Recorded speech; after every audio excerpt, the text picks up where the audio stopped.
أو تقولوا لو أنا أنزل علينا الكتاب لكنا أهدى منهم فقد جاءكم بينة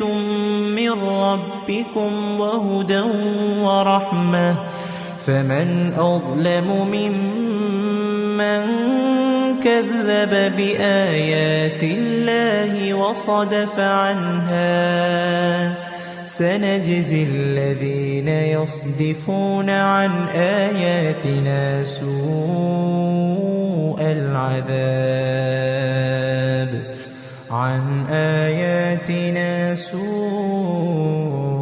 العذاب بما كانوا يصدفون.